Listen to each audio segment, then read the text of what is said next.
Greetings, gamers, and welcome to episode 11 of the 07 Iron Podcast. This is a very special podcast that's going to be particularly looking into the BattleShip event that we had that actually finished 2 hours ago in the 07 Iron CC. So let's start off with introducing our guests. So Abe, as a reoccurring member, would you like to introduce yourself first? Yeah, been here on the clogging cast before with Pyro, but been helping Lone out with a lot of the events lately. So we've been working together on the Battleship event, the PVM comp, and a couple of the other ones. So yeah, Yeah, thanks for that, by the way. You've that's me. been carrying really well, too. You're going to take my job soon. That's the goal, at least. Cool. All right, next, Mr. Doug, would you like to introduce yourself? Hello, I am Doug Dimadone, owner of the Dinsdale Dimadone. This is maybe my fourth bingo event and sixth or seventh overall clan event. Yeah, we've done a lot of clan events. Which CC were you Yeah. in before? I don't know, I'm just talking this clan. I was in a couple PKing clans before this. This is my first real PVM clan though. Oh, okay. I see. So it's different types of events. It wasn't like bingos. Yeah. Cool. All right. Lastly, Mr. Ellie, would you like to introduce yourself? Howdy. Name's Ellie Golding. Some people call me Ellie. I joined the CC only a couple months ago, so this is my first event. I've never been in a clan before, so it's been a fun and enjoyable time here, and the first event was something that I'll remember because it was a fun time being able to play over the last 2 weekends with everybody and also winning MVP apparently. So happy for that. Congrats on winning MVP. Thank you. First event, first win, first MVP. Now I can retire. I'm done. Maybe not. Well, we'll see. All right, cool. So actually, I wanted to ask one question first, and it was just out of pure curiosity. So, Doug, you play a duo GIM, a group Ironman with your wife. How is that? It's a lot of fun. She used to play RuneScape when she was a kid. She has an older brother. She is not as much of a gamer as I am, so she gets a lot of my dupes, and I tend to gather most of the supplies for both of us, so it's a little bit more grind intensive, I guess. But it is a lot more fun to play with somebody you know in real life who's sitting across the room from you 3 or 4 nights a week. Yeah, that is really cool. Were you an Iron before you made the gimp with your wife, or were you just a normie? I have played Iron Man mode since 2013. I don't know if you guys played back then, but I was the one who actually invented the Iron Man game mode before Bodhi made it popular. I have the original one still. Bro, what the fuck? Hunting just got another ZCB. Were you a content creator though, or were you just doing it kind of yourself and then it kind of spread around? I posted to Reddit mostly, and I streamed it a little bit, but I was in college with a shitty laptop. I did not have a proper streaming setup.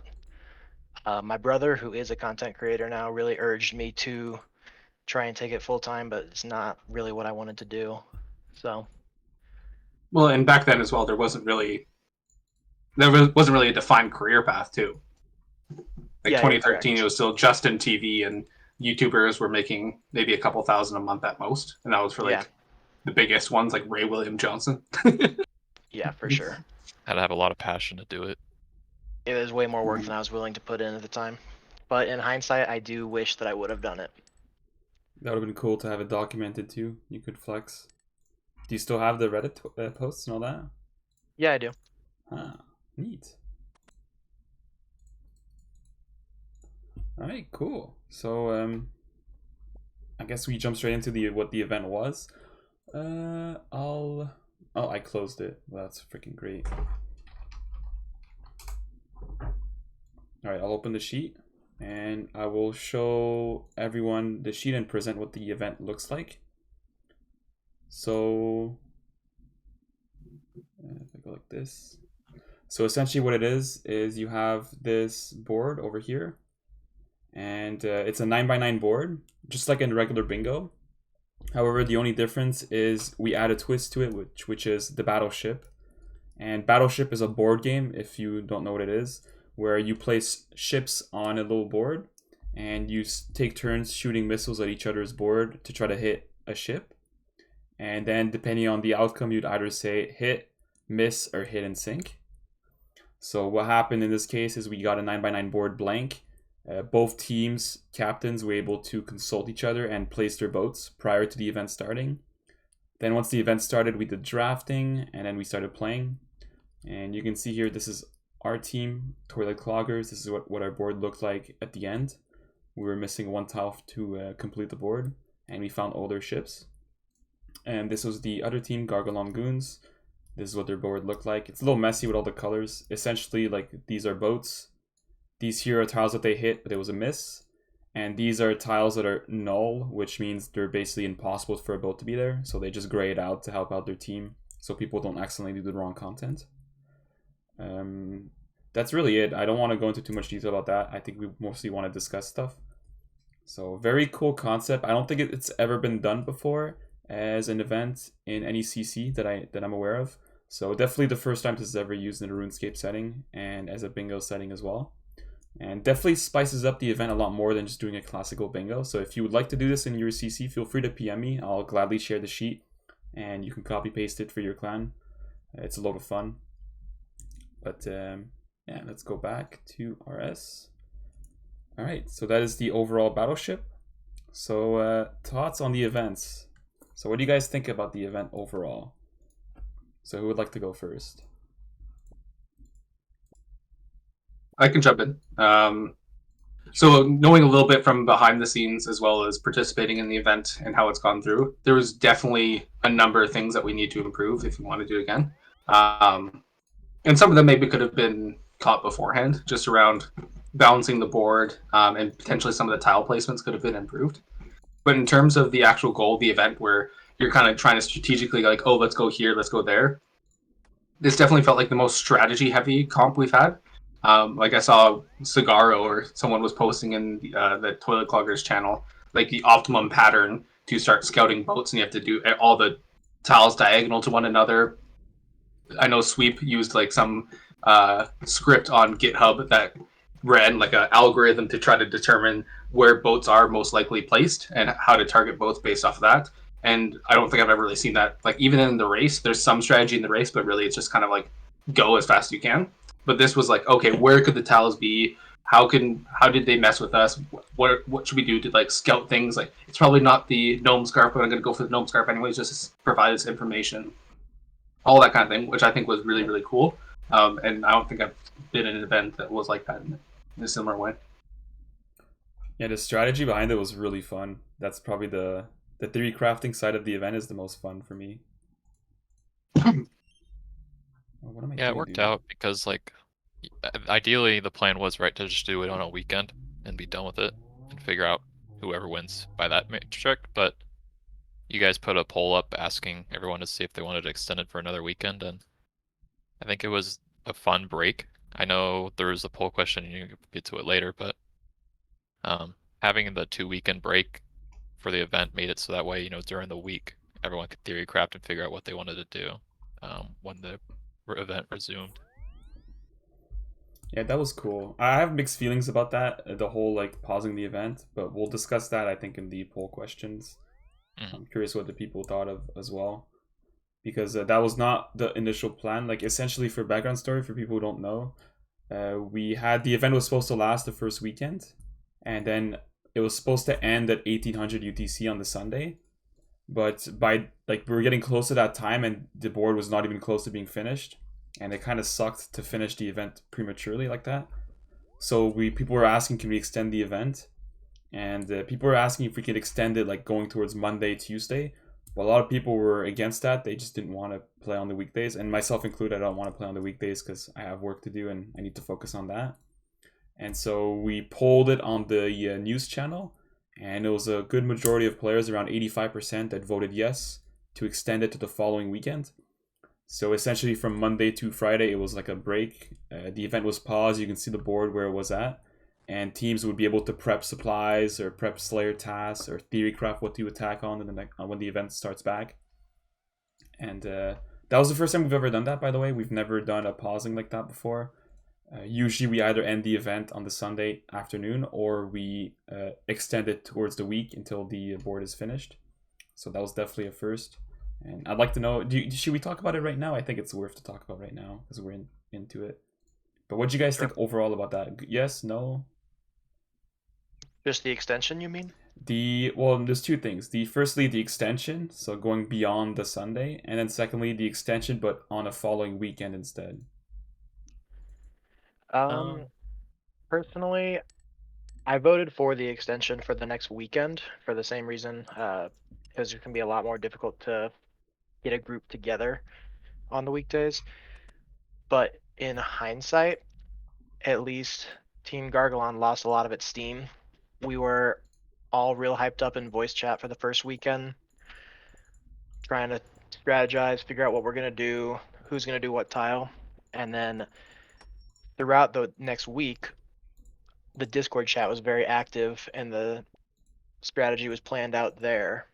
So by the time the weekend rolled around, it was a lot less social the second time, where everybody just had something assigned. They were going to do this, and that's pretty much what they stuck to. No reason to really chat. The group content was all finished. So I think the second weekend was definitely not as fun. Like it lost the hype, that's what you mean? Like from Yeah. the first weekend? Huh. I didn't think of it that way. It's interesting. Yeah, when you I guys, would agree as well. Go ahead.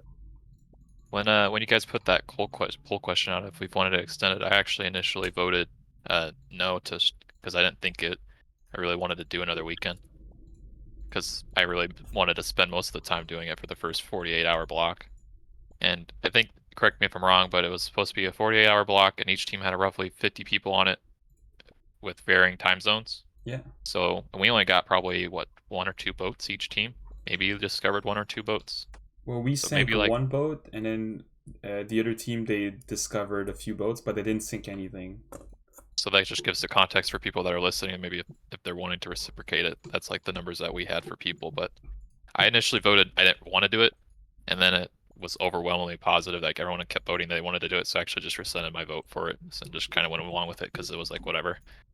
But I thought it was fine at first, but then yeah, once like Doug mentioned, it kind of felt like a different tone. The first weekend was very energetic. There was a lot of things to do. And I've never done a bingo event, so I assume a lot of this stuff is very similar to a bingo event once you get down to like the last two tiles or last three tiles that your team has to work on. But I know for both teams that Dragon Warhammer tile felt kind of like a drag. Yeah, both teams went very dry on it too, so that did not help. Yeah, I think a good way to put it is that the second week felt more like chores. The first week when the board was new, like Abe said, the most fun part was the strategy behind it. It wasn't just go get a bingo, go get 5 tiles in a row. Like you had to think about what content you wanted to do. And had the entire board been re-rolled, that strategy meeting would have been there the following weekend. But it all took place Monday through Friday slowly as we just decided what we were going to do as a team. And then when the weekend rolled around, it was like, you all know what to go do, go get the content done. It's funny because you say that, and that's literally what happened to me. Like, I didn't even notice that. I just did CMs the whole weekend. I didn't do anything else. Yeah. Shit. Yeah, because my goal was to do like mediums for a bit, and then the medium step got done. I'm like, okay, well now I got to figure out what I didn't want to do. And then what's his face? Magi just spoons the hilt and then immediately gets the D legs from Barrows. I'm like, okay, well that knocks out what I want to do for Barrows. So now I'm stuck with like Cox or Dragon Warhammer grind. Yeah, Magi clutch carried pretty hard at the start of the second weekend. That was intense. Yeah, my thoughts on it is I have like a threshold of how much I'm willing to do content I don't actually want to do for a comp. And by the time you extend it to a second weekend, that threshold's kind of reached where it's like, I understand the team should be going for Dragon Warhammers and all that kind of stuff, but I just don't want to do it because I used all my threshold for doing boring crap content in that first weekend. And now I just want to do things I actually want to work on. Yeah, and so it was demotivating to have to go in and it's like, oh, I should really be doing this right now, but it's just like a terrible tile. Like I have to grind a second Dragon Warhammer. Oh boy. Yeah, the way Doug explained it was perfect. The second weekend felt like a chore. I think that's pretty accurate. Yeah, as much as I want to grind another Dragon Warhammer to get my missing clock spot, I'm not in a rush. Yeah, could do it on task too.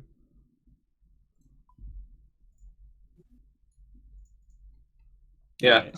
Good to know. And I think that might speak more to a little bit of what the tiles we chose.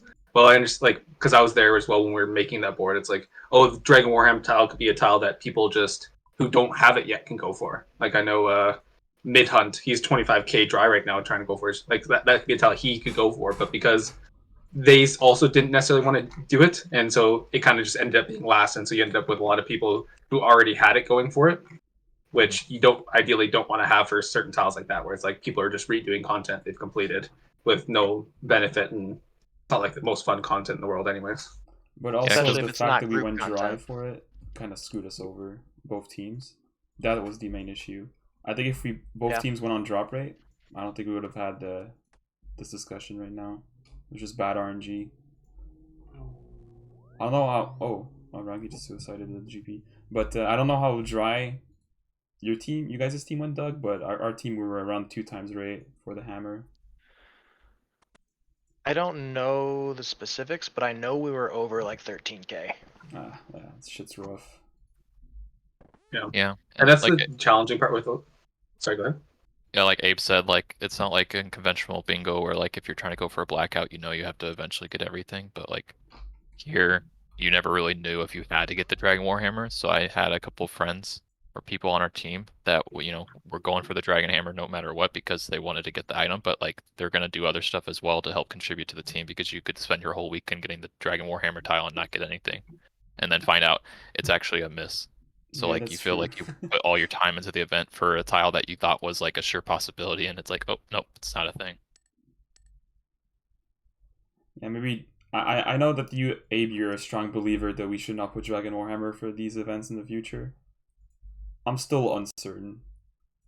Maybe we can. It depends on the type of event. Like I think in a race setting where it's a side path that potentially has a benefit behind it, it's like yeah, sure, it's one of Yeah, those if you things do it that if you want if you happen to spoon it, great. But when it becomes, it has high dry potential and it's a high cost to the person going for it, and so it's one of those things where you don't want to force a team to just do that. Or But at the you same do time, like like you can just get Dragon lucky and Warhammer it or Curve Bone, so it cuts it in half and reduces the variance of going dry. yeah. Or you do like 6 long bones, so that way it's more consistent. Because the thing isn't a comp. Like, there's always going to be one tile you go dry on. Like last comp, it was, or for the race, it was like Vorkath, and that was just brutal. And Vorkath wasn't bad because it's like, okay, this is progressing my account. Like, not a lot of people can necessarily do it max efficient, but like I'm at least getting benefit from it, so it doesn't feel like a waste. But when you're doing it for a tile like Dragon Warhammer, it's like this is just a waste of time entirely. It's purely just for the event. It's kind of like, ugh. Yeah, I remember Master Barter killed 2,500 shamans. He doesn't need the fucking collection log. Yeah, that was the biggest surprise to me. Like, I was not expecting him to go as hard as he did. Yeah, when he said he was doing that, I was like, bro, we should have first picked him. He went pretty hard. Yeah, and his song was like, oh, they're good elite clues. I'm like, are they really? Dude, they're like in the lake for every 6 hours. What do you mean, good elite clues? He got 0 though. It was just copium for him, dude. Yeah. So yeah, I was not expecting that from a high rank clogger like himself. Yeah, me neither. What's the thought of like mega rares versus like Warhammer? Obviously, I think mega rares are more encouraged for like that long grind because it promotes social and like teamwork, and people generally like doing raids more. But at the same time, you can't expect every event to have like a mega rare drop. Yeah, this CC somehow manages to pull it off. Yeah, somehow. I asked in the beginning, I'm like, how is any team gonna get like a mega rare? Like, it takes a lot of effective hours to get it. You have to be pretty lucky, and then in our event, we get one on each team within half an hour, 10 minutes of each other. That's well, just crazy. for context too, like when we were making the board, Abe and I were like really debating hard. Like, do we really want to put this Tebow By the way, the Mega Rare tile, for those who don't know, it was T-Bow, Shadow, or Scythe. That was a tile. And we were debating like really hard, like, do we really want to put this? Like, what if a team goes dry? Like, they just lose? And then I was doing calcs, and I was like, if you go for the Toa tiles, Chambers tiles, and the top tiles, you have like an 80% chance to get the Mega Rare. So, you know, right there, should be fun. And we decided to risk it. But it was a bold move, because if a team went dry on that, they insta lost. Nothing you can do about it. Yeah, and I think it's fine in the context where an event can not end with a completion. Like, not every bingo board gets completed, and if in that context, I think it's all right. But whenever I see these tiles and when we're creating them, I was thinking, it's like, what if a team went dry on this? How much would it suck? And that's when I kind of get into like, yeah, you really don't want to be losing because you didn't get spooned to T-Bow. But at the same time, I prefer that over Ancestral Piece, because Ancestral Piece, you're forced to do Chambers. Yeah, because you have to get like 7 purples on average, 8 purples to hit effectively 1 ancestral. I think it was 8. I don't remember exactly, but yeah, it's like 8 purples, which we were way above. Yeah, I mean, in my opinion, it kind of sucks having that tile be a thing. I do have a suggestion for it, but like how it is set up is, you know that each team is gonna want to pick it no matter what, because it's kind of troll not to like incorporate your boat with a Mega Rare tile. Yeah. So what's your alternative? I'm intrigued. My suggestion would make it like a middle, like the free tile, like right on the dead center, and it'd be like an island where like nobody can put a boat there. And if you do get it, it gets you like extra shots at like something else, whether it's random or you get a pick where you want to shoot it. Because it's like, it's a, a bonus for getting it, and it's pretty hard to hit, and it's not a guarantee. So it kind of does encourage people to keep raiding. If, for example, they've already hit like all the tiles that are associated with raiding, or they've already got the items that they need from like a specific raid. That's cool. I like that. It doesn't have to be like in the middle of the board. It could be like on the side, like like independent of the board. And if you get it, then you get the special ability. Yeah, the main suggestion was like in the middle, because then it doesn't really like impact the board too much, because boats go wherever, and it would kind of just look, appeasing if it was in the middle, in my opinion. But that was what I was thinking, because at first, and then like like I said in the beginning, I didn't really think that anybody was gonna like get it, and I didn't expect both teams to get it within 10 minutes. Yeah, that was nutty. That was Saturday night on the first weekend. That was crazy. I have it recorded too, so that's gonna be on the progress video. Did you, when you showed the board for the podcast, did you show the empty tiles or the end game of what it looked like? The end game. Okay. So I guess it might be that way people understand what we're talking about. Yeah, it's still hard to understand though, because it is quite a lot of colors. And the color scheme is different between Abe and I, so we can generally figure out you don't have eyeballs. That's the issue. You don't have eyeballs. Like, when I look at your board, I can't read anything. There's like zero contrast whatsoever. Like, all of the white text is completely blocked out. And then ours, it's like, it's very legible. It uses contrasting colors. It's very nice. Yeah, I like reading your guys' board, because you can actually see who did it and who's on a heater. Yeah. Versus ours, I'm like, what did I get again? Yeah, ours, I just picked the color that looked the closest and send it. Go back to PVMing. All right, fine. Abe, you can do colors next event. You got promoted. I'm giving you more responsibility. I'm now manager and director of colors. Color coordinator, CC for the CC. Ooch fruit. Oh man, okay, cool. So do you want to review the poll questions? Sure. Cool. So I'll open it up. So we what we do in the CC, I don't feel like showing it because it's going to be a lot of back and forth. But we have like a Discord channel in our Discord called Polls, and usually after events we ask a bunch of questions and ask people to rate it from 1 to 5. 1 being you strongly disagree, 5 being you strongly agree. And the goal is just to get like a sense of what the participants thought about the event and certain tiles, certain ideas. And it mostly just helps us for the next events because before we start making the next event, we would review these and see what we did right, what we did wrong, and adjust in consequence. So your vote does matter. You're wondering. So first question here. Overall, I enjoyed this comp. We kind of asked that earlier for ourselves, but a good majority, they agreed yes. Like a lot of 4 out of 5 and 5 out of 5, which that's what I kind of expected. I'm happy that's the case. Skilling tiles, that we had a few skilling tiles this event, which was, I mean, not necessarily new. We've done it before in the race, and I just felt like incorporating it again for this time, just to get a sense of it.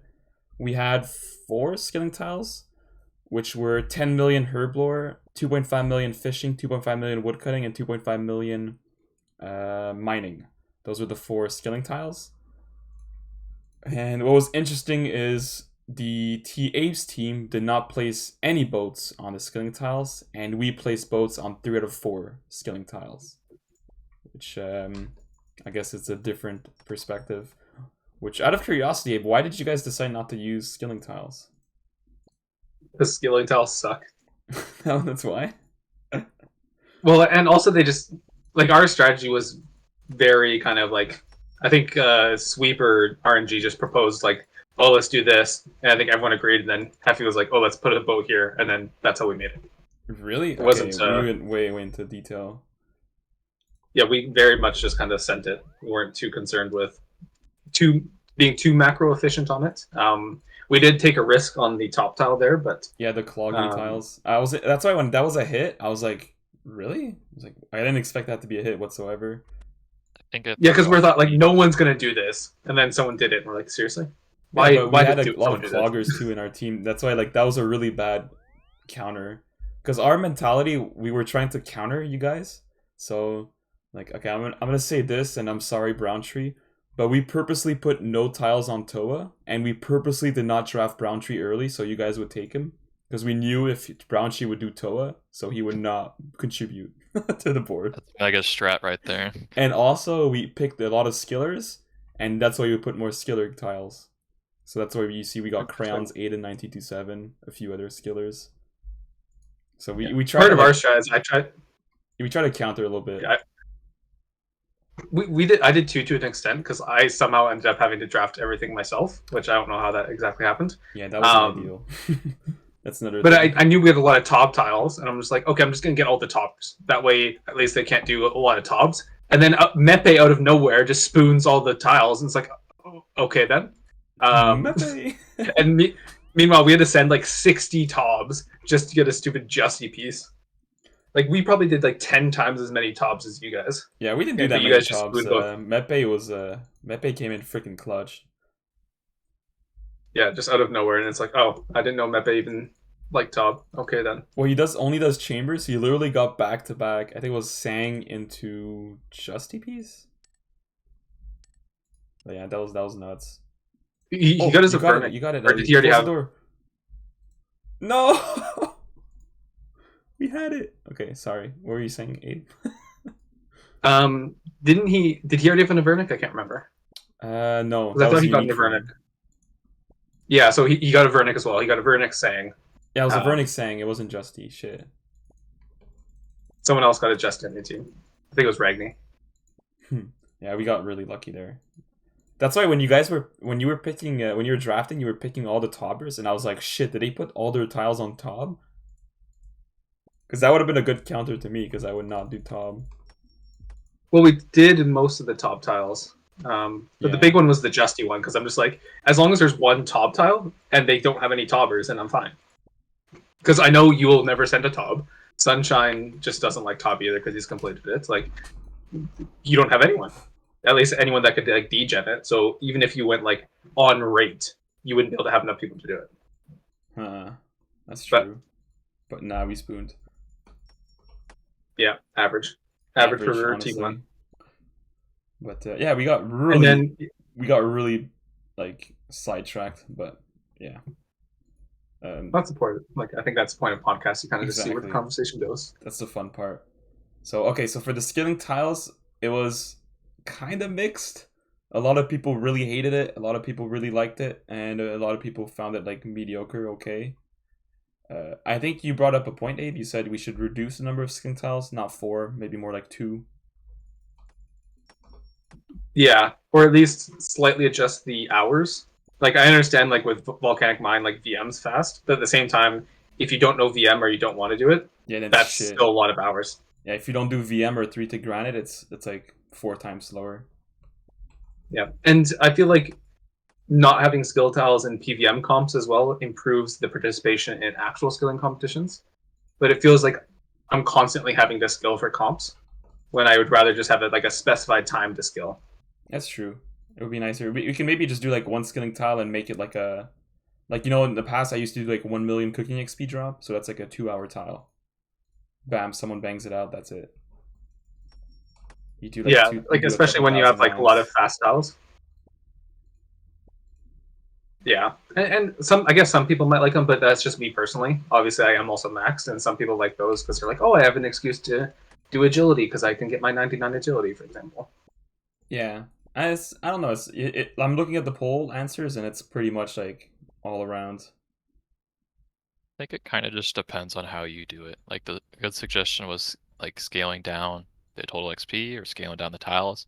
I was actually kind of looking forward to doing Volcano with a buddy or two, but then finding out it's in the corner, and then I think during the first weekend we found out that no boats were near it, so it was just kind of like a dead spot. Like, okay, I know I don't have to do Volcano, but it'd be cool. I think it's fine to have like a couple tiles that are related to skilling because it should be like an overall like RuneScape, and environment for every kind of player wants to do something that will help the team rather than all being PVM or raids focused.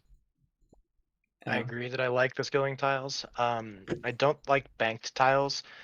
Master Barter had over 11 mil herb XP banked, like from the beginning of the comp. And if that were me, and I'm just now the guy who's gonna get 10 mil herb XP if we need it, like that's not a good feeling to be relegated to just doing the degen skilling the entire time. I also think that the skilling tiles could be more like this volcano one, not purely XP based, but go for some ones that can't be banked, like getting a blood shard from thieving, getting a teleport crystal, getting a tome of fire. I would like to see more tiles like that and less banked and just XP based ones. Yeah, in the past we used to do a Tome of Fire a lot, but people got really upset. How That come? Tome of Fire one, can't you just bank it as well though? Yeah, that's another funny thing too. We were doing Tome of Fire like every like couple events, and people were getting pissed off because they hated Wintertodd. And then Pyro, he did like 10 mil firemaking XP during a skilling comp, and he kept all his crates in his bank. He had like 400 crates in his bank, and he kept sending me a screenshot of his crates before every comp because he knows I hate it when people bank tiles. And he's like, I'm holding Tome of Fire hostage, and I'm like, bruh. How ironic Pyro does that. But then Yeah. I think he ended up. I'm pretty sure he used it up. I think he did. But yeah, that was funny. Just a random tangent. But yeah, I think it's because we overdid Tome of Fire. Like, in the first like 5 events, Tome of Fire was on like 4 or 3 or 4 of them. So No, yeah, it's smart thinking for those bank ones because I did like Temperos for a good 5 or 10 hours of just doing firefighter method, and I banked up all the stuff and waited until the event started just to see maybe if it was at a tile. yeah, a lot of people do that. It's actually not as bad idea. You just hope you get lucky. In this event, there was not much that was bankable besides like I guess Master Clue step if you banked like elites. Or the goons banking stuff for Merfolk Trident, but that's just a gimme tile. Yeah, I noticed that Unless too, you're a but I was like, clog team and you have a boat there. Oh no! Ragni got wiped at Nex. Wait, what? Really? Look in Plank Bank. Did he like forget to loot his shit? I don't know. Oh shit. Oh my gosh, he lost so much shit. Missouri Helm, Vernick, Blood Fury, Ferocious, Prims. So when he died, he also lost all the stuff that he died with previously? Yeah, it goes in the chest, and Uh, if you die again, you lose it. Because Oh, I think I know what happened. I think when he drop traded the Nilehorn, it was after he had died, and so that wiped his next chest. I wonder. Yeah, that's probably what happened. He must have died before trading it. Nilehorn. Okay, Bro. Nilehorn was worth what he lost to his dupe for his mule. Oof. I think the biggest rip is Infernal Cape, but Yeah, but you'll have to he's good. He relearn can get it Inferno. back. I'm not worried about that. Biggest rip is fucking Mozori Helm, Ferocious Gloves, and Prims. Yeah, the Prims can be a bitch to get. Ferocious Gloves at least are fairly common. Like that's like 2 Hydra tasks. It could 4 be way Hydra worse, tasks. but yeah, that sucks. Yeah, it could be way worse. Yeah, he didn't have his Wow. bandas and Oh, and he lost his rune pouch. That's another rip. that one's okay. That's fucked, dude. Holy. Well, Rip Ragni, stay strong, dude. You can do it. Oh, he Oh, didn't one lose more- it. Oh, I thought he lost his heart because I saw the heart placeholder at the bottom. But then, okay, he didn't lose a heart. One more Yeah, that would've been a comment on big the rip. skilling tiles, something that I asked and nobody really knew if this was a thing, but is there a way to get a Discord bot to scrape data from Temple and just send it into the team channel so that we have an update every time somebody logs or every 30 minutes or so on the team XP? Yeah, there's a way, and Abe said that the only way he would do it is if we pay him. Like the bot doesn't already exist? I don't know if there's a bot for it, but I know there's a bot you can use to, like, every time you die, it sends a screenshot of your death in the channel. I'm sure there's a way to do it with Temple, but that looks like a lot of effort, honestly. Like to track like your progress on the XP, and it gives you like live updates. Yeah, just anytime the Temple page, like the competition page updates, send a Because the webhook. thing with the competition page is Temple's very weird. What I do is I create a competition page and I put everyone's name, and then it pulls data for each person, but it doesn't actually update each person. You have to manually update each person yourself. So what Lepe did when the comp started is he ran a script, and he would update everyone like automatically with the script. Now the other problem with doing that is that Temple has an anti-spam prevention where if you update more than 5 times in a minute, it IP blocks you for like an hour or something. So Lepe was doing one reset every like 21 seconds. So it would take him a couple hours to reset everyone like automatically. No, that sucks. So unless there's a way to bypass that, which I'm not smart enough to know, I have no idea. Well, the reason that there's limits is just so that you don't like overload their servers. Because every time you ping Temple, what Temple does is then it pings Jagex, and so there's a server cost to that. And even if you could bypass it, it would be kind of rude to, because like they're doing a service for hosting Temple, and you don't necessarily want to be breaking their rules like that. But there would be better ways of going about it. Like there's They're probably not open ways we can source, are optimize. they? No, they're not. Darn. What would be the better ways? Staggering it so you just because they're gonna have an API limit, whatever that limit is. Just abiding by that. So even if it takes like even though he Because the does limit it is every 5 a 21 minute. seconds. That's what the limit is. We've tested that. Yeah, and so we have 200 people, so it takes 40 minutes to update people. So you just kind of have to constantly be going through cycle that every 40 and then- minutes, update everyone one at a time. Yeah. So your board or would just always be ask 40 everyone minutes to update themselves. Yeah, that's what we would Ask usually everyone to do. update them, Update everyone. and then if you don't update properly, well, SOL for yourself. Yep. Sounds like a lot of effort goes into these skilling tiles. Yeah. They're a lot easier than they used to be. Yeah, I mean, imagine having to track that without Temple, dude. Everyone's submitting like pictures from the RuneLight XP tracker, like. Well, back in the day of like what was it, Crystal Math Labs? Like there was no teams or anything like that. They'd experimented with the fantasy stuff for a while, but like you couldn't create your own comp, and so people actually had to like post like screenshots of their Crystal Math Labs profile saying, "Oh, I got this much XP," and then there was people cheating, not using the right date for time frame, all that kind of stuff. Huh.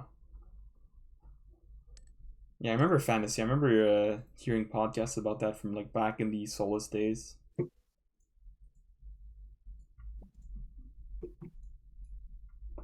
All right, cool. We got really sidetracked there. I was doing the polls. We finished skilling tiles. All right, so we have raid tiles, which I think that's a no-brainer. Everyone kind of likes those. I was Yeah.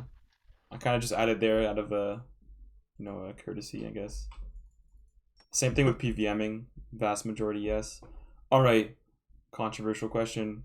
I enjoy having Nex on the board. Yeah, it's actually surprisingly a lot of people enjoyed it.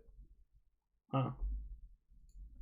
Yeah, I can't remember what I responded with, but my opinion of it is that I like it, but I understand a lot of people really don't like it. And because the hours required for a next tile, it can be kind of RNG whether you happen to have people who want to do next on your team.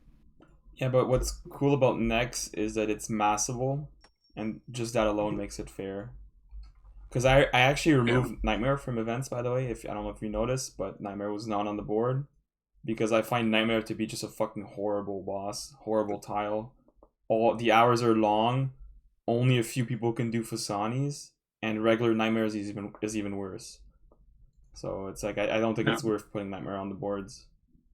Even if you did have Nightmare, like for the team aspect, what would be like a tile for You do Nightmare? like any unique or like Inquisitor piece. If it was And compared what's to like, Nex, it would what's have like been the drop Inquisitor rate piece. for like a 5-man?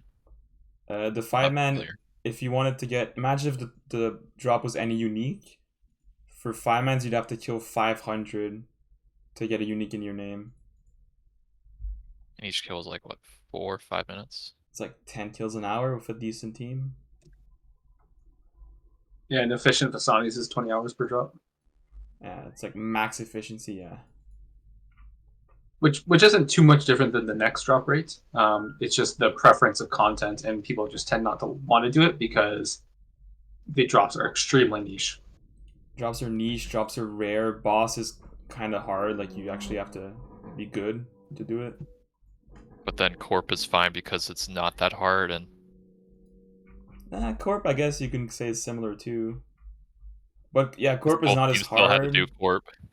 But Corp, there is there's also a gear check, like you kind of want to have a BGS. But with the Fang method, you don't have to have a BGS. But Yeah, Yeah, the I buried don't have a entry is different. BGS. I went in to try Corp, died like 3 times, and decided it wasn't for me. yeah, it's not. You need a BGS to make it actually chill. The Fang method is really intensive. Yeah, I prefer the Fang method just because it's like 70% faster. But Yeah, it's definitely worth it if you can do it, especially for bingos where you save so much time. But Yeah, as far as Nex and regular Nightmare goes, I may be in the minority, but I like both of them. Like, my team got hurt really hard with Nightmare in the race, but I had a lot of fun the entire time. Like, it was my first time really doing the content. This time was my first time really doing Nex, and I understand that a lot of people don't want to do it because it's odds are your account's not going to get progressed. But if I just wanted progression, I don't need to participate in any events. Like, I could just send whatever I want to send. But hanging out in voice chat with these group bosses has been the highlight of all of my bingos. Hell Raids yeah, included. glad to hear that. Yeah, Yeah, for me, I would say like. Sorry, go ahead. yeah, that was my first time really doing Nex. Was the first weekend. I did probably about 12 kills with like a mini mass with the team, and it was fun just to go and get some kills. I think we saw 1 drop, but don't think it was for our team. I don't recall. Maybe it was. No, we had a Torva full him, but we already had Torva piece tile hit, so it didn't matter. But it was fun being able to do stuff that you haven't done before, and people on the team were like, "Yeah, we'll just take you. We need someone that has like the minimum gear and can listen." So Cool, nice. All right, let's pass to the next question. That's more controversial. The Dragon Warhammer tile, which we kind of already spoke about briefly. But these poll questions really point towards the no. A majority of people said hell no. A lot of people said no, and a lot of people were like non-decisive. So overall, I think it was not I wouldn't say a good tile, but not a liked tile. which I understand for this event. People went dry, and it was like only done at the end, which kind of made it a little unfortunate. Yeah, I think the worst thing is like it's been mentioned previously is if the tile doesn't progress your count, I mean, it sucks if to do it in an event.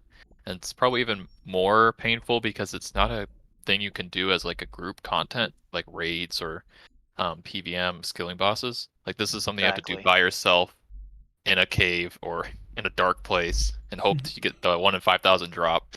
And you might have people on your team that might be the mid to high level irons to where they still need like a Dragon Warhammer, but it's also hit or miss of, are they willing to grind that out for the whole weekend?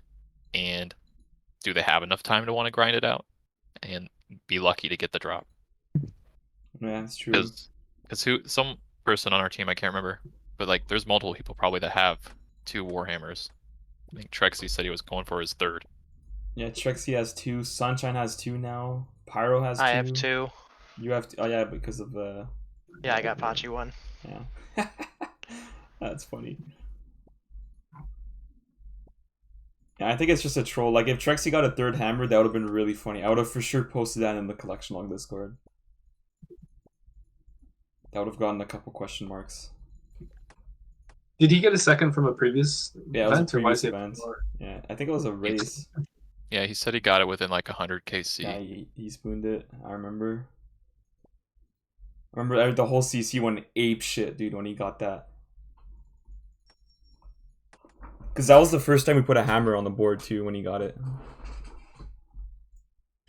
I think if the environment was different for the clan, I've only been here shortly, but like I realized like probably a majority of the people are at the point where they probably have the Dragon Warhammer or they're maybe currently grind for it. There's not many people that come into wanting to grind for it. So maybe if it was like, an event that you held like 3 or 4 years ago, there might have been a way more interest to grind for it, but most people have a progression done to where they don't need to get a Warhammer. Yeah, that's true. I think the CC's like outgrown the need to put that tile. I think that those tiles still have a place. I think that they do need some balancing. Just kind of off the top of my head, maybe for certain tiles that are super, super RNG heavy, where going dry can mean an extra 50 man hours are put in, you could have something like a tile tier system where it's get the Dragon Warhammer. Once you've reached 5,000 KC as a clan, it unlocks a second one, like, I don't know, get 15 long bones. Something that's less RNG dependent, still on the drop table. And it would mean you have to kill another 6,000 of them to go on rate.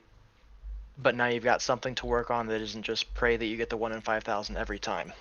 Yeah, it's like a dry prevention that's not KC. Yeah, like after you reach the drop rate, there's a secondary goal to unlock the tile where you still may get the Warhammer and just end it then, but now you know if you do another 5,000 kills, you're very likely to finish the tile regardless. Yeah, I think next time if I do Dragon Warhammer, it'll be like Ape said, during a race where it's a side path and you don't have to do it. Yeah. That way you don't force people into doing it at the end. Because I do agree, like I was thinking if like, because I went to bed on this Saturday and we only had Chambers and Shamans left. And I told myself if I woke up and we only had Shamans left, that would have been a really shitty Sunday. And then thankfully I woke up and we got the hammer though, but yeah. Well, some of us toilet cloggers were on a voice chat, and Trexie, and I think some of the goons were on it as well. But Trexie was saying if our team got the Warhammer, then he could just sit back and relax and go do Chambers. But if their team, if the Goblins got the hammer, then he would have to stay up all night and get the hammer because he would feel bad if their team won because they got the hammer before us. Yeah, that's what it was coming down to. It's kind of crazy. Yeah, we were pretty sure that we were gonna win during the week when we were all strategizing. Yeah, because you guys had everything planned out, and you had a lot of the XP tiles, which are not gimmies, but you know how many hours you have to put in. Guaranteed. There's no RNG. Yeah, that's another advantage of XP tiles.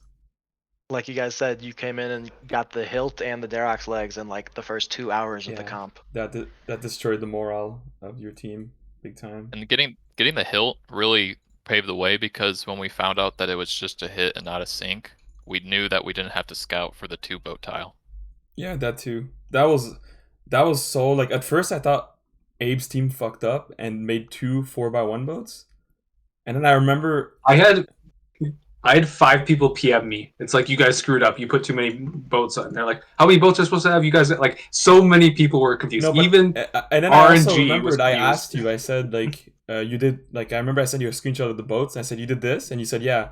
So I was like, nah, Abe would not fuck up. I literally reminded him to do this, and I was like, unless, and then I'm like, oh shit, we got the 2x1. That was huge information. That I think that was like the pivotal point of the comp where we went from like being pretty much neck and neck to us taking the lead. Yeah, because from the I theory can't remember who it crafting, was. I didn't expect the boats to be like that. Well, that's why I said like a 99% chance that the BGS is a hit and sink.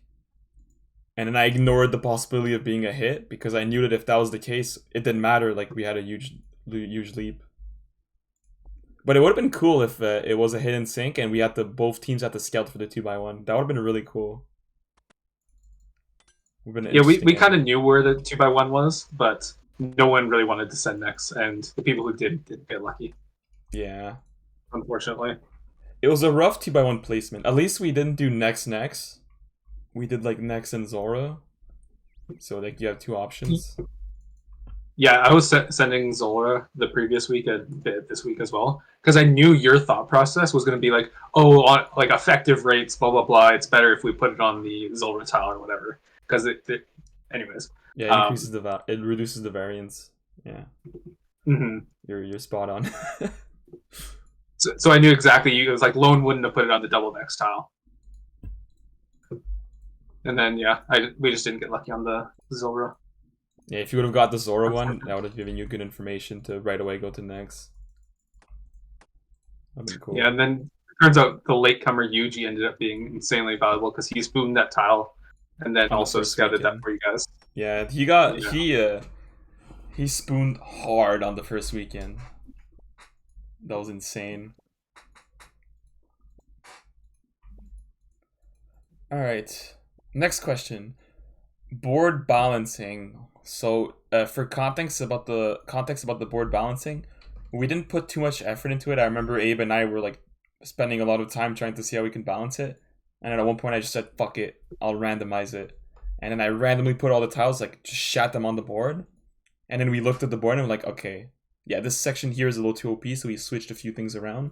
But I'll agree that we didn't put that much effort into it. Like we could have spent more time to really like analyze the board and do like calcs on like 2x1s to see what's worse, what's better, or 5x1 lengths to see what's worse and better, and try to balance it that way. But I think it was okay. I don't know. What do you guys think about the board balancing?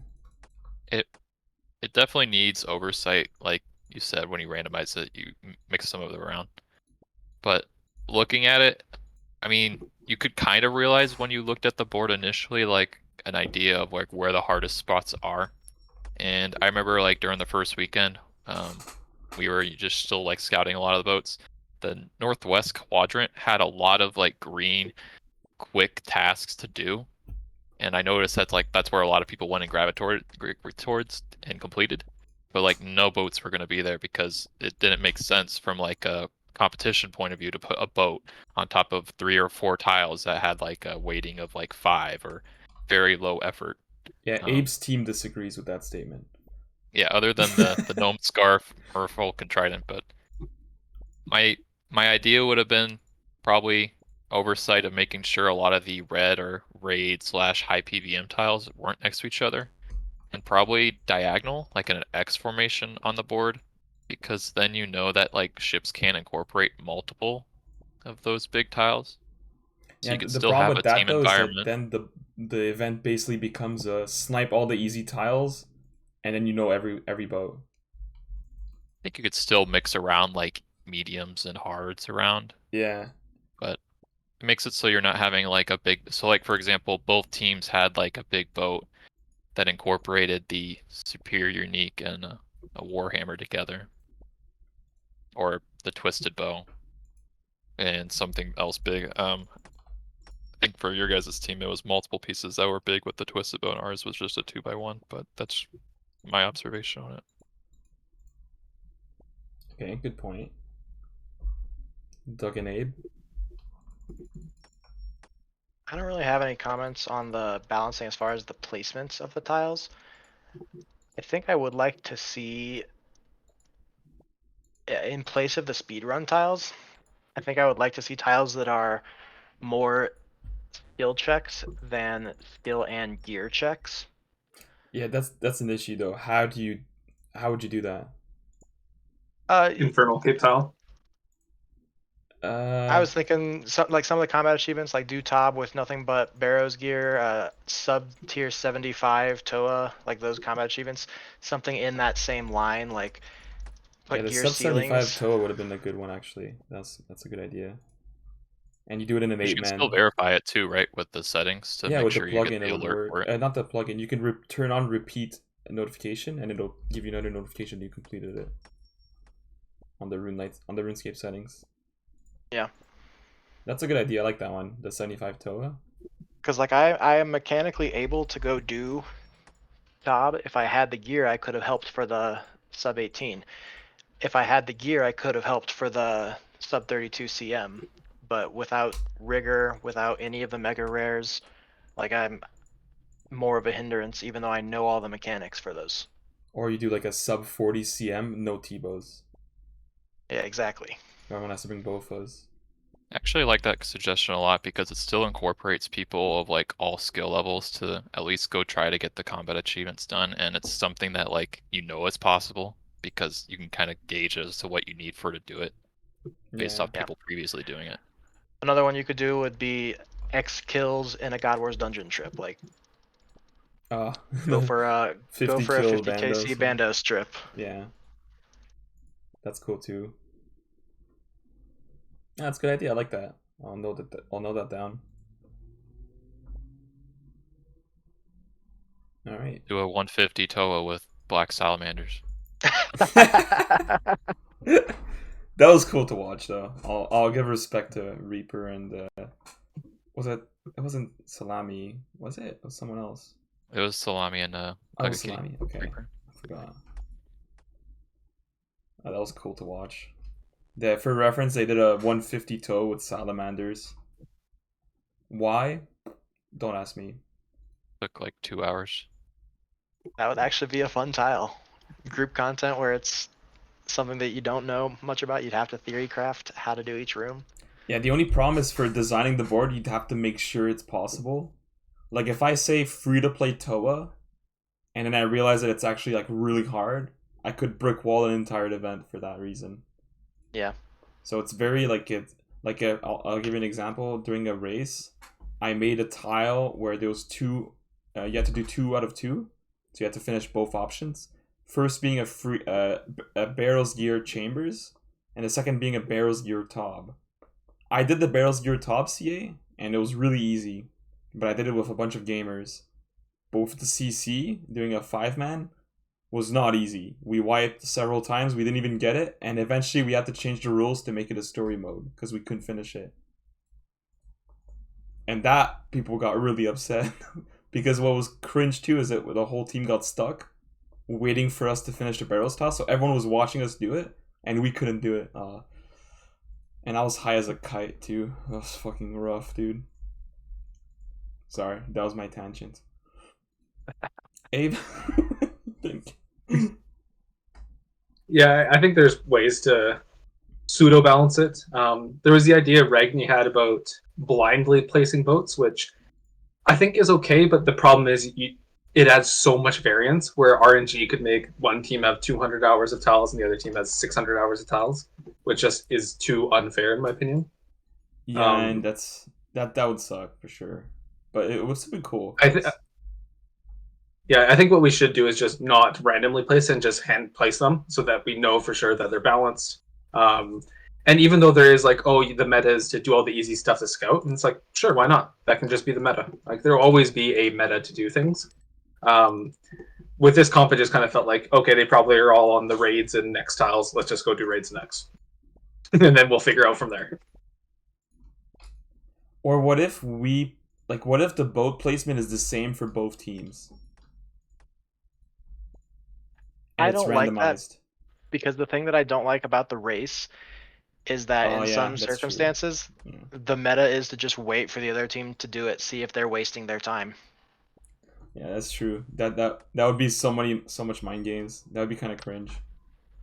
It also become the fact of like you'd have people, yeah, not wanting to do it and just waiting, but then you'd maybe get like called out for doing a tile when you know it's not a vote because like you already have more information of the other team. What do you mean, like Yeah, I the think that person who designed it would have the inside information?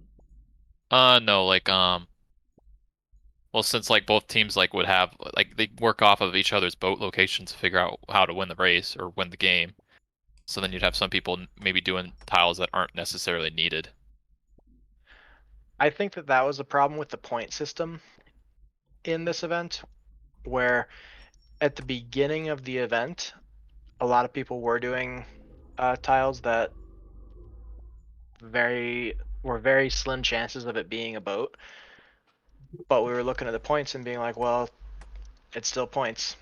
But then when we reread the rules, points like ended up almost not mattering at all.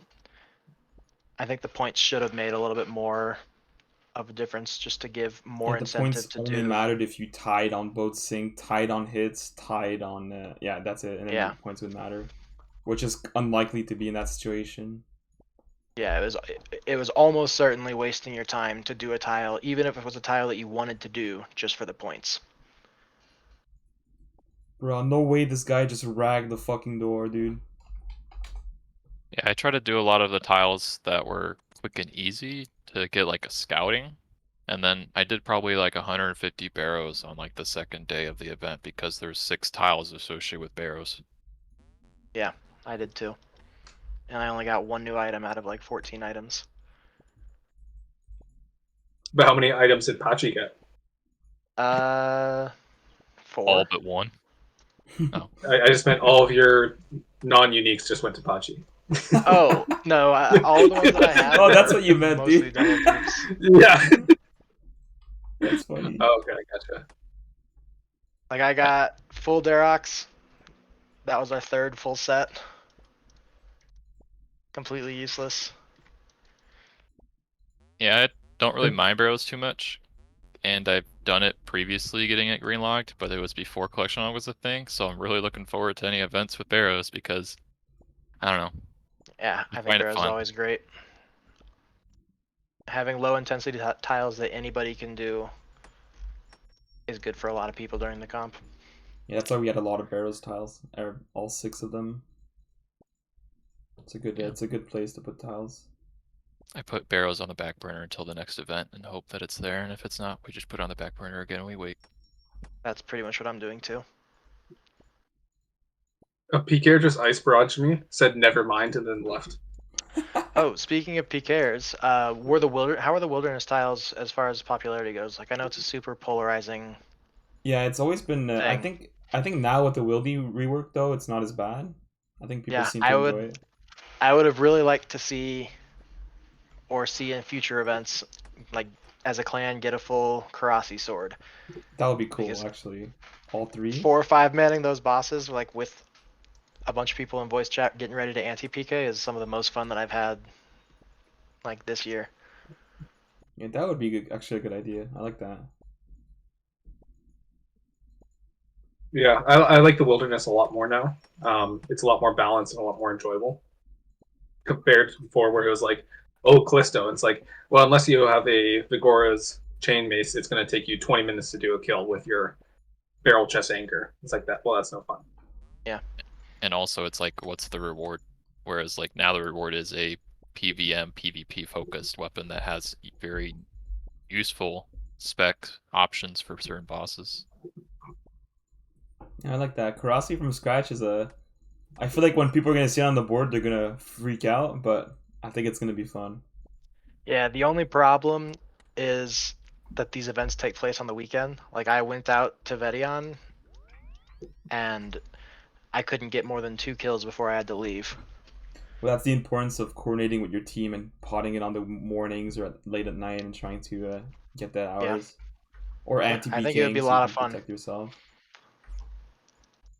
I've been doing revs and RDO for most of this weekend, and it's not the best, but it is more or less doable. So because the worlds are so packed, like even though there are PKers everywhere, maybe the multis are the worst.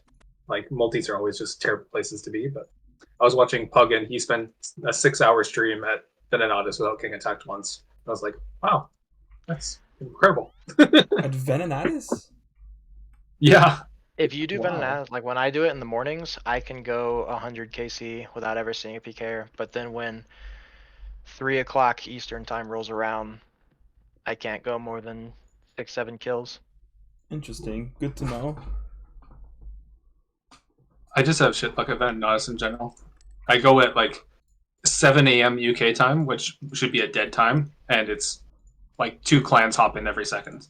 And then I'll just randomly go on like a Friday night and it's dead. It makes no sense sometimes. Yeah. Yeah, I'm just putting. But regardless, I think wildy tiles are decent, and we can experiment with them around a bit because I quite liked sending the wildy ones, and like Doug said, because they're team bosses now, it's can be very enjoyable.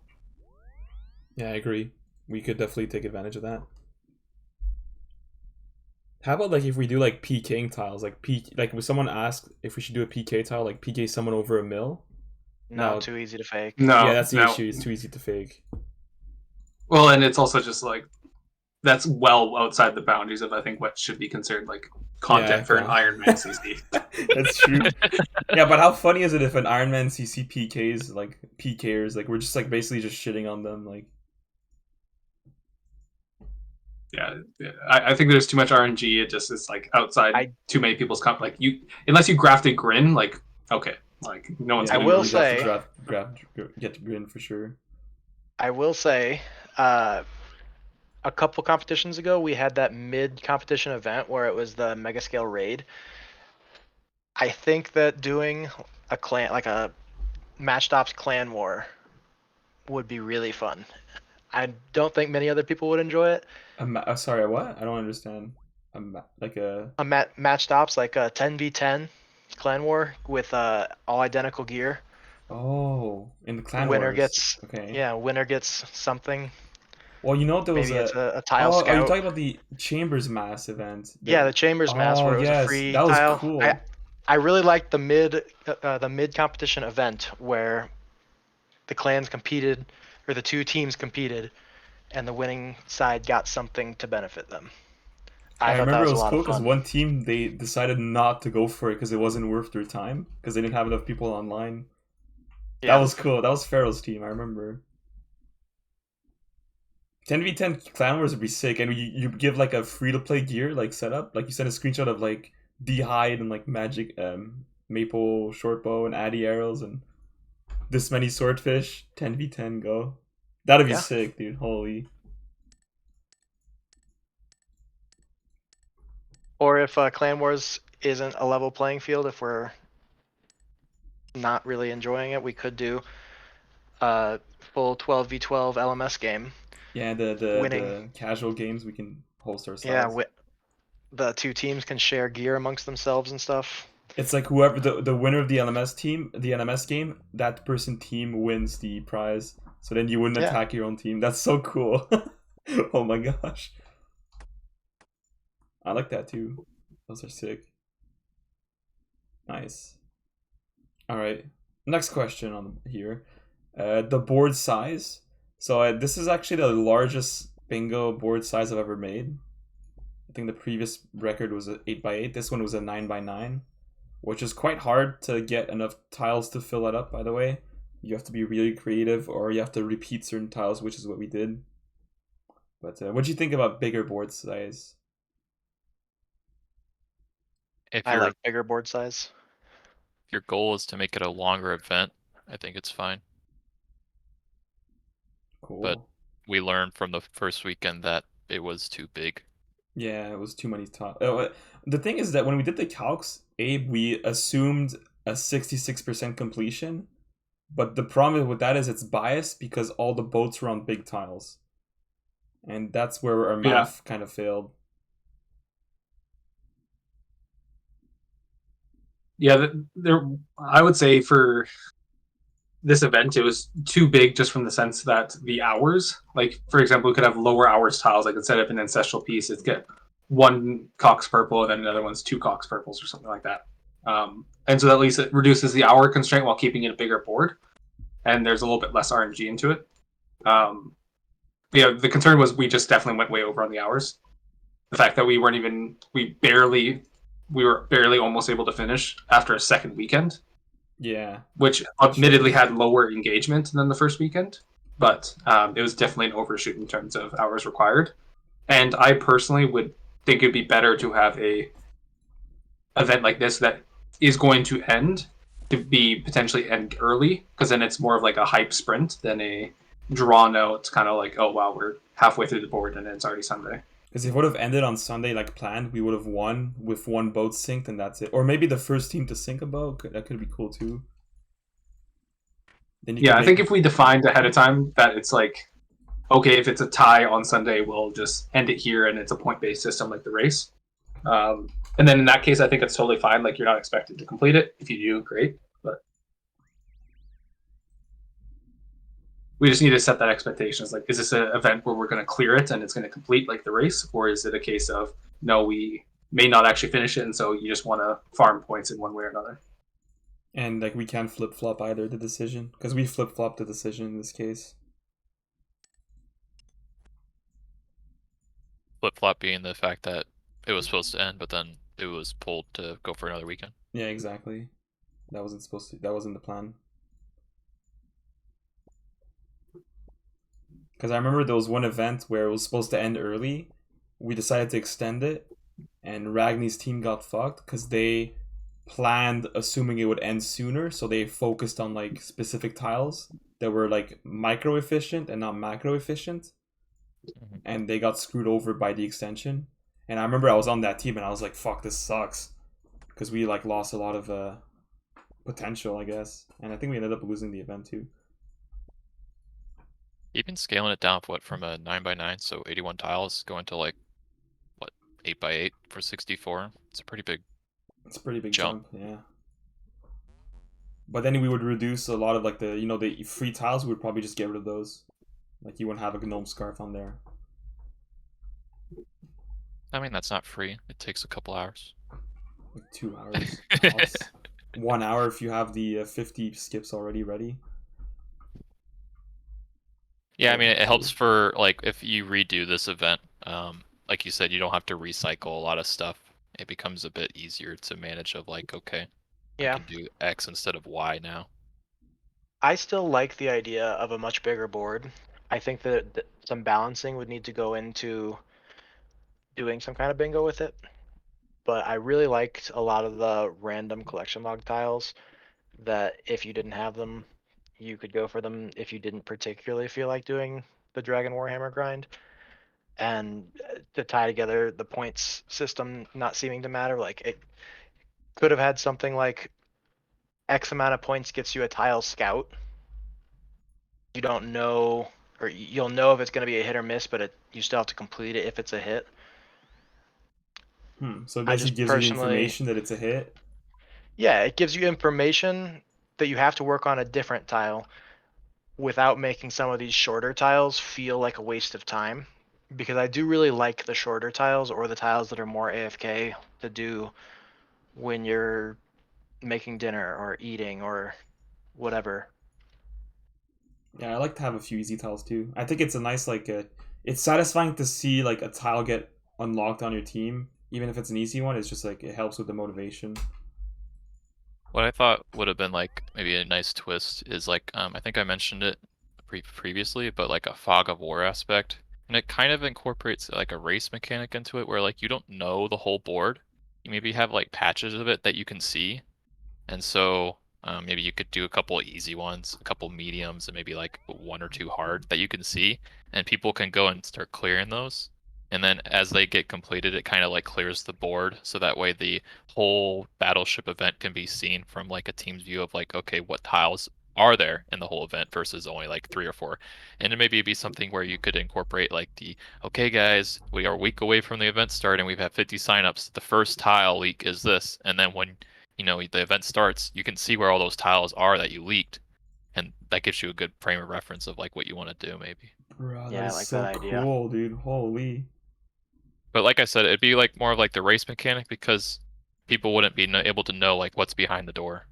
Versus like I think a cool part of this was obviously the bingo style of like you see everything right away. So Because right when the event the thing started, is, I knew what I wanted to do, and then I also picked out 3 or 4 things while I was doing like clue scrolls. because the other problem too is that the next event we're doing is a regular bingo, which is really boring because there's nothing. It's just a bingo. There's no strategy. You just do shit. So maybe if we have a fog of war aspect to the bingo, that could be cool. Yeah, that sounds really fun. I like that fog of war idea. Just the fog of war alone. Like you start off with only like 6 tiles you see, and then the Saturday morning it expands by 1. Or actually, it starts off with a 3x3. Saturday morning it's a. Oh, but then you'd have to shit. You. What if it starts from the outwards and goes inwards? So the first day you'd have like the outer section showing, like the extremity, like a frame. Then on the Saturday morning you'd unlock the middle part, and on Sunday morning you unlock the like middle 3 tiles. Yeah, for a bingo event it makes sense because like you don't get like a perk if you hit like a boat. Because if you did it for like a battleship event, if someone put like their boats near the The tiles end that of the were, fog, yeah. Then you're fogged because you have to do everything because then on people would Sunday. instantly know like boom, we hit the boat right next to the fog. Let's start going at this area. Versus a bingo event like okay, it's delayed because with the clan being it's split big time zones of Euro and North America, you can have like some people focus on certain aspects of it when they wake up True, that the that's other cool. team or the other teammates haven't done yet because it wasn't unlocked for them yet. It's like a perfect segue because the next question was gonna be like future event ideas, and that's literally like a really good idea. You can slap on there. Yeah. All right, congrats, Ellie. You're hired as an intern. You're gonna be an intern with Abe. Did you want another idea?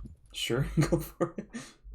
Well, I was thinking of like board games, and one of my favorite board games was like Risk growing up, and there would be a lot of things that have to go into this, but it's kind of based off of how they do for leagues. I can't remember which one, but you pick the zones that you want to play in.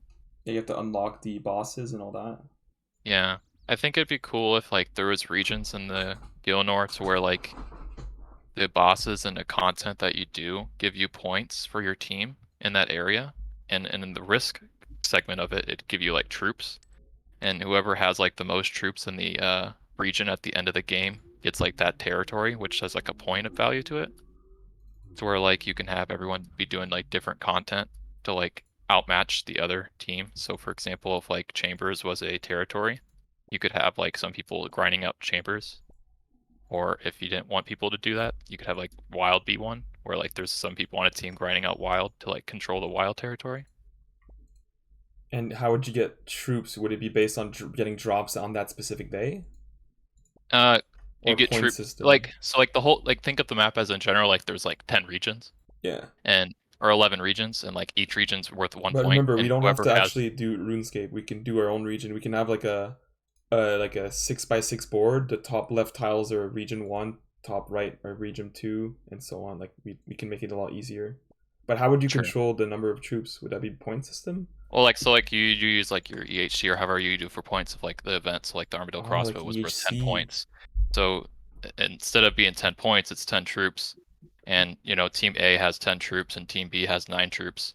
So at the end of the event team A wins that territory and All then right, it just I'll be expand on your idea, dude. We have 4 sections: raids, wildy. Okay, I'm gonna say skilling. That's a stupid idea. Never mind. Slayer, and bosses. And then each section, you list the bosses, and that section has the tiles associated to them. But every time you get EHC for a boss, so if you imagine you kill 30 Vorkath, you get 1 EHC for the Vorkath section, then that counts as your troops. And at the end of each day, we track like to see who has the most EHC in each section, and they win like a point. And then with the point, there's like a bank that's like in parallel of the event where you can spend points to unlock benefits, and we can have a bunch of crazy benefits. Like 2 points, you can bench a player from the other team. They can't play for 2 hours, or their tiles don't count for 2 hours, but they're not aware of it. I think this is bench better a player for suited. 2 hours is more like a guaranteed break for that person.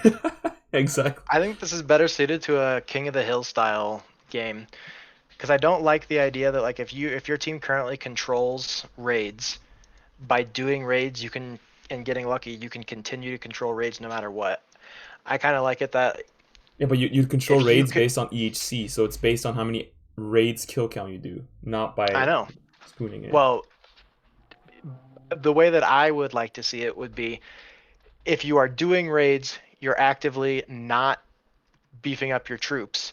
And if the other team wants to do raids, if they need to get a tile drop from raids, they can be doing something else that's not related to raids or core end to beef up their troops and then take raids away from you. And you can no longer do raids until you go do something to get your troops beefed back up. And it's like whatever team controls it can do the content. The other teams can do other content to take control of your content, and then you have to go do other stuff to get raids back. And you have to control raids to get the content that you need. The thought process I had, because you've played Risk before. Yeah, Yes. but like I've So- never actually finished a game of Risk. We always gave up. So like, the game works. I mean, very simple way of saying it is you get troops based off every turn. Whereas this, you get troops based off doing certain content, and you get to decide where you want to put the troops. Well, in this one, if you do a certain aspect of the game, you get troops in that region. And the thing that I was trying to go for was it encourages teams to be like very diverse with what they're wanting to do. Raids play a big part because I was thinking raids could have their own area, but if you have Team A just grinding out raids and that's all they're doing, they're not going to win because the other team can just do like a little couple hours of everything else and they'll win all the territories. So like I was trying to think of a way that like it still encourages the people that are in the raids level bracket of wanting to do raids, but also it encourages like to the mid to high level, maybe lower hour players that want to still contribute to the event. They can go do something else and feel like they're making an impact of getting like territories conquered for their team. Because you have to make it very simple, remember? Because events like this, to like imagine trying to explain that concept you just did to everyone in the CC. Yeah. Good luck. Like you're gonna lose your Right. head. But what we could do to make it easier is we can simplify it where there's no tiles. It's like PVM comp. Whenever you get a drop, it gives you points. However, if your team controls a territory, you get the ×2 modifier to the points. Easy enough. It's a rough draft, like you said. I think it's too complicated still. It's still complicated, huh? Shit. I still like as a King of the Hill system where there is a board. If you want to do raids, your team needs to control raids. While you're doing raids, you're not gaining anything that's going to help you control it. So the people who aren't comfortable doing raids, they can go do something else. If it's Zaya specifically, they can go do Seracnus, and Seracnus gets the team troops, but raids gets them no troops. Oh, because they Whereas a control it, they Team don't B- get troops. Oh, I see. Yeah, but if Team B wants to go do raids, they can full send Seracnus, and just after an hour or two, they have more troops than the half of Team B or half of Team A who's doing Seracnus while the others are doing raids. And then once the territory changes hands, the other players can no longer do any more raids until they control it again. Bro, this looks so cool. Like so much depth in this event. Like holy shit. All right, let's leave it there because it's getting way too intensive. And if we decide to do it, we're gonna have a separate discussion about it. Have a war council meeting on it. Exactly. Ooh, war games, that'd be fun. That's a cool concept, though. I like that a lot. It's a whole different perspective I never considered. Because Battleship, I've been thinking about this event for a long time.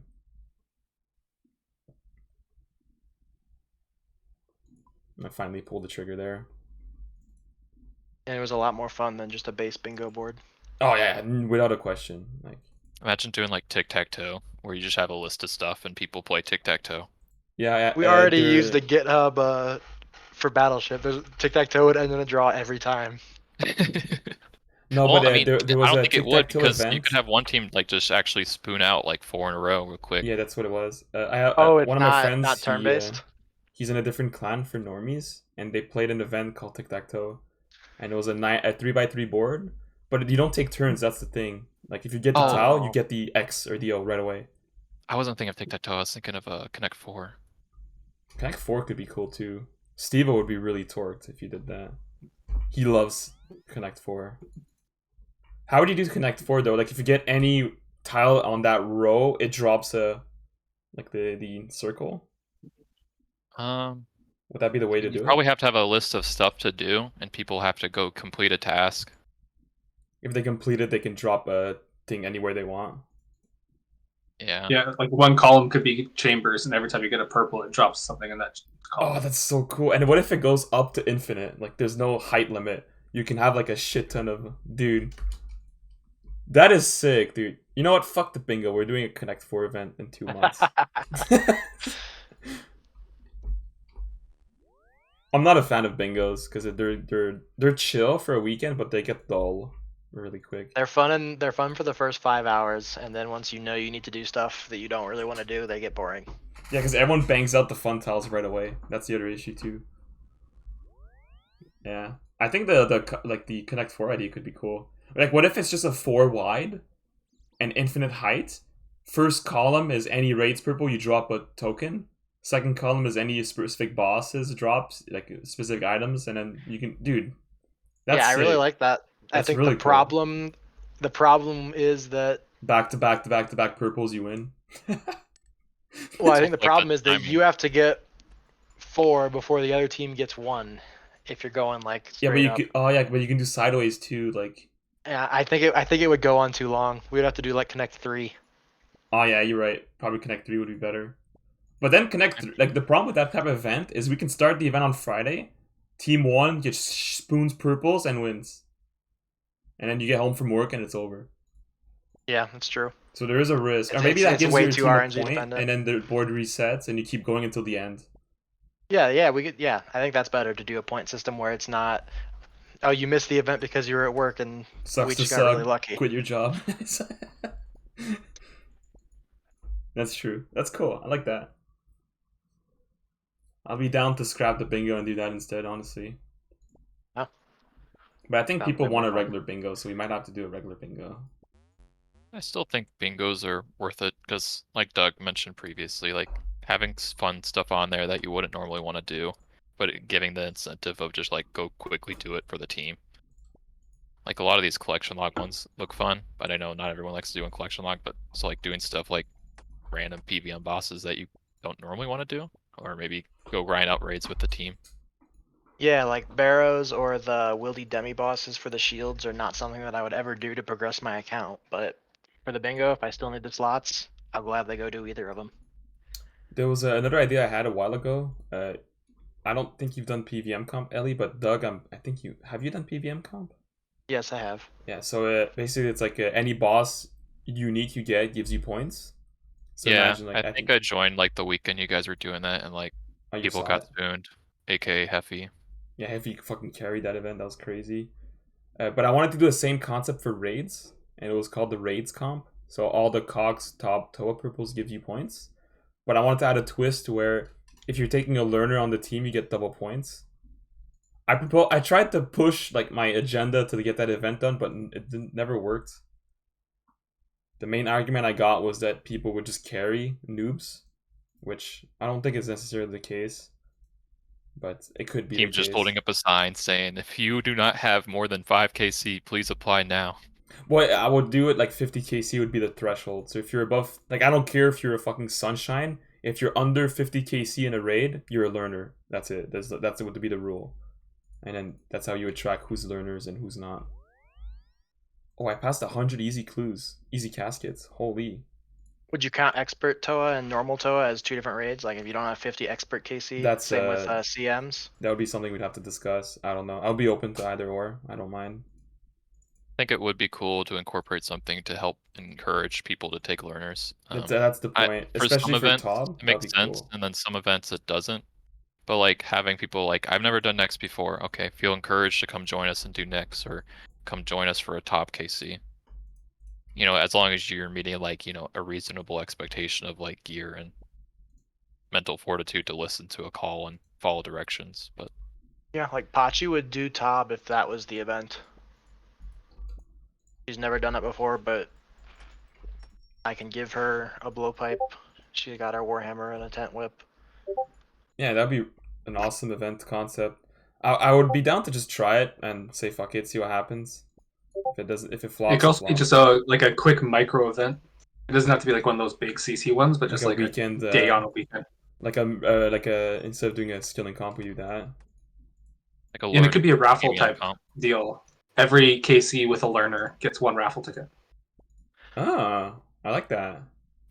That's nice, yeah. That's I'd cool. encourage everyone to be on for the weekend, get in comms, hang out and raid. So what if Yeah, like social any events are raids the best. KC gives you a ticket, but if you were a learner, you get double? You both get double. Uh, You and the learner. You and the learner, yeah, of course. Or just only with learners, I think. If you want to make it just like a Only learner learners event. would count. But how would you submit that? Would you like have to submit a completion KC each time and via Google Sheets? Because you can't track it with Temple. It wouldn't work. Oh yeah, that's a good point. Yeah, so maybe that's the case then. It's one for Or maybe it's normal if you KC. get a purple, if you do a raffle type, but the purple gives you points, and a point is equal to a ticket. So like an arcane gives you 10 points. If you're with a learner, it's double, 20 points. Purples might be too rare though, just for a single day event, especially if you're doing learner rids, because they're going to take much longer and. But we can extend it if lower, it's a side event. That there's no matter. We can do a week or 9 days. That's fine. You could do both. A point system. Purples just give you bonus like points or tickets. Yeah, we can. I think that's cool. I'd be down to try 1 this. point per raid plus purples. It would be cool to do like a 9-day one for that, because then it incorporates 2 weekends and weekdays. So it gives the learners and all people involved to multiple choice. Yeah, I being would able to psychopath be Toa, involved. dude. If that was the event, dude, our learner CMs with a few people. Yeah, Lone Gym Rat's taking anyone and anyone that wants to learn Toa so that way he can grind out his capes. Yeah, but I only do 150s. I don't do anything under that. Fuck that. It doesn't count for cape.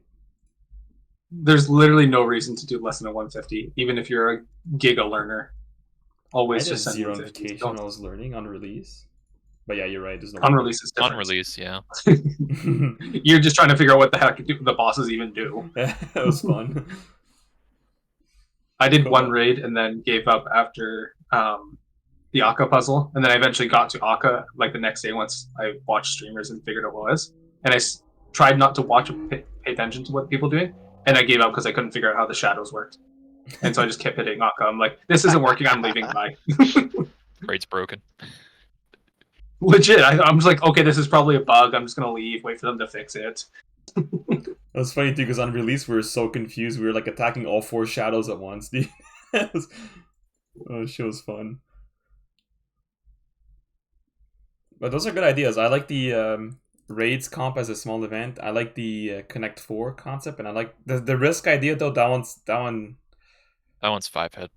Yeah, it's. I think it's lot of I think moving it's too parts. intense for RCC. Like, but I'm still down to like theory craft it and see how simple we can make it. I think the Fog of War is an easier small Fog mechanic of War to is add. smarter. Incorporates your previous thing of the race along with, bingo style event for a battleship or whatever. We also have the Clue raffle, by the way, that's coming up. I don't know if you read the post. I slid it in there. No one's talking. Great. I think, yeah. You slid what and where? What part of it are you talking about that you slid in?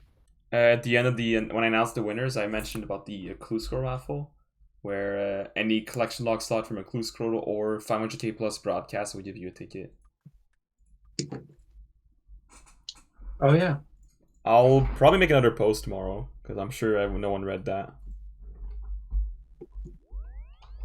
You've made a post about it a couple times. Yeah, I know, but I don't think people give a shit. It's just like me and Barter basically, and Ellie, I guess. Because I've seen people just keep opening clue scrolls. And I'm like, well, it's either A, they don't care, B, they might not know entirely because it's not super talked about as much as like the bigger events.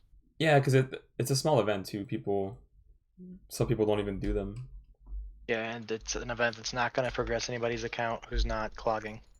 Well, that's not true. Like, if you want the flared trousers or some other things, it could be useful for you, but it's not as like it's I'm not a like recovering clogger. But what do you need flared trousers for if you're not going to be a clogger? Well, master clues are fun. What do you mean? Yeah, a lot of non-cloggers do I need master my clues ham as well. joint for raids so I can go join the learner. You don't need a ham joint for learners. Come get your Swiftblade with us. True, dude. The Go do LMS. LMS. Oh god. It's actually not worth to do LMS, by the way, for the if you want a 3-tick weapon. Easy clues are faster. Unless you're a good PKer. Swiftblade is swag factor though. Yeah, it looks cooler when you use a Swiftblade in the in Tob. Yeah, I brought it to the one top I did during the competition. Hell yeah. Alright. Is there anything else you want to discuss? Because that's all my list is done. So my next point is conclusion.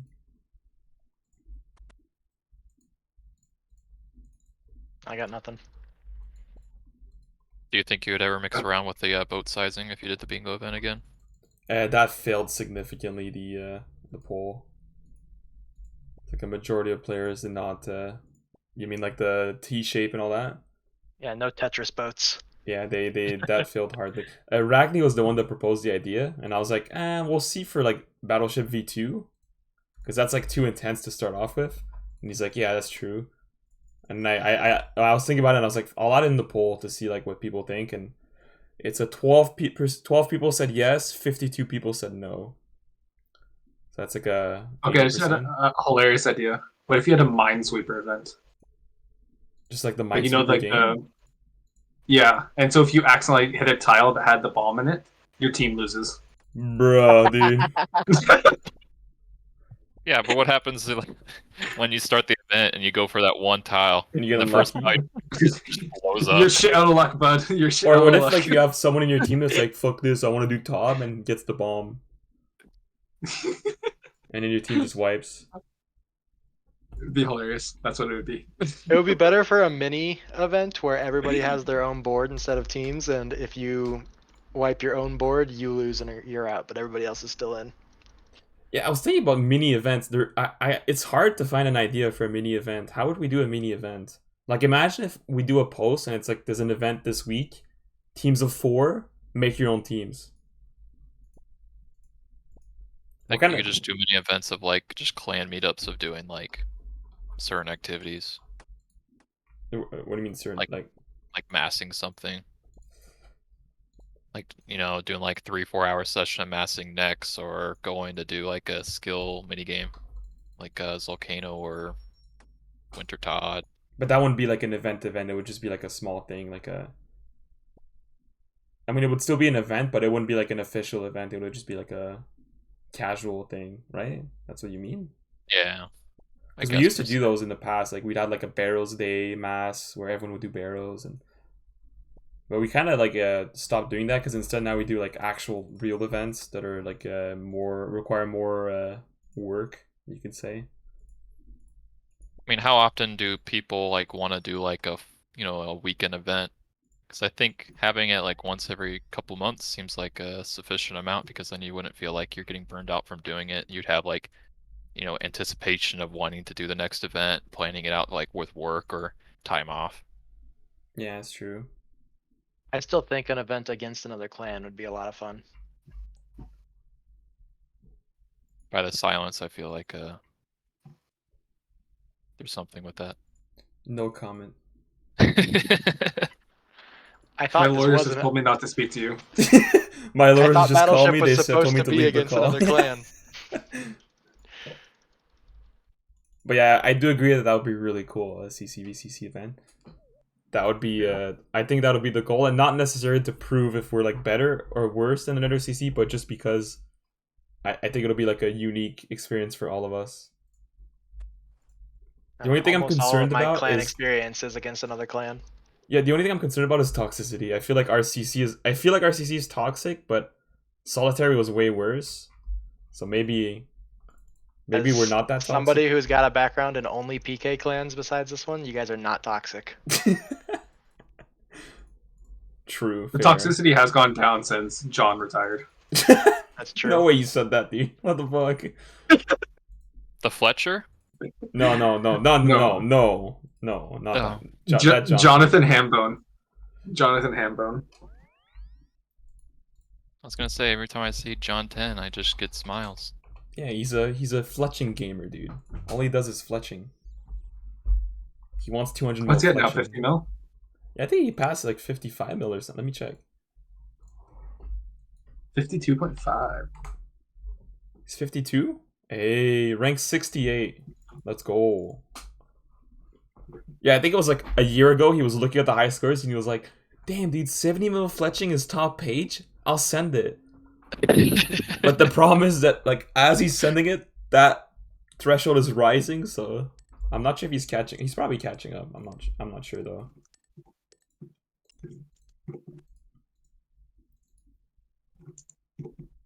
Cool.